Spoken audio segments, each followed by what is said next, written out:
Il TG del quotidiano La Nazione Siciliana, notizie della Sicilia in 3 minuti. Aeroporto Catania, nuovo scontro Urso-Schifani. Un nuovo pesante scontro ieri sera tra il ministro Adolfo Urso e il presidente della regione Renato Schifani. Urso ha reso noto che l'ENAC, ente certificatore dei requisiti degli aeroporti italiani, aveva risposto alla lettera di richiesta di informazioni sulle vicende dell'aeroporto di Catania inviata dal ministro.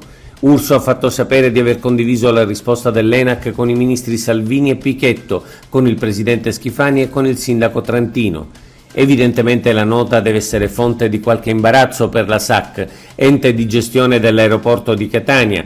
Schifani ha polemicamente risposto di non aver ricevuto alcun documento e di ritenere singolare che Urso condivida documenti su questioni non di sua competenza.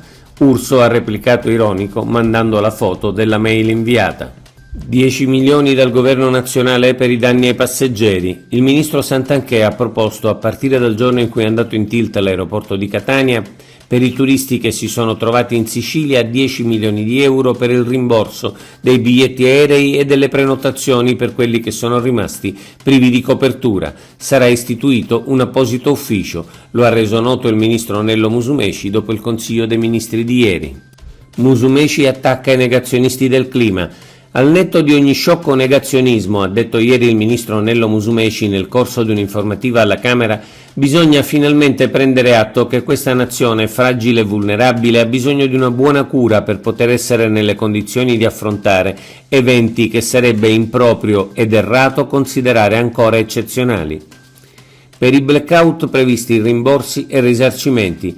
La rete elettrica siciliana, gestita come in tutta Italia da E-Distribuzione, non ha retto alla fortissima ondata di caldo dei giorni scorsi e i blackout sono stati lunghissimi e molto diffusi e hanno creato danni e forti disagi.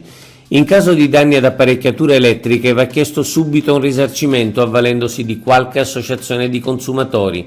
In caso invece di distacco prolungato e improvviso e superiore alle 8 ore si otterranno rimborsi automatici da 30 euro a 300 euro sulla bolletta sulla base delle ore di distacco e della grandezza del proprio comune. Per questo non occorre fare alcuna richiesta. Piano per l'abbattimento delle liste d'attesa sanitarie. La Giunta regionale ha approvato un piano per l'abbattimento delle liste d'attesa negli ospedali siciliani. Il documento, predisposto dall'assessorato alla salute, delinea una strategia di intervento per smaltire nel più breve tempo possibile le prestazioni in sospeso. Le risorse finanziarie messe a disposizione ammontano complessivamente a 48 milioni e mezzo di euro. Previsto il coinvolgimento anche delle strutture specialistiche private convenzionate. I parlamentari di Fratelli d'Italia chiedono proroga delle scadenze fiscali.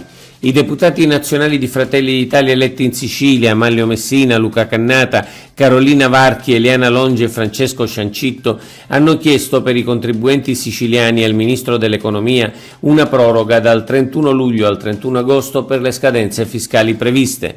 Gli incendi e le continue interruzioni dell'energia elettrica hanno impedito infatti in molti casi la normale attività di parecchi studi professionali. Oggi è tutto. Per l'informazione della Nazione Siciliana, notizie.sicilia. Approfondisci su www.lanazionesiciliana.eu.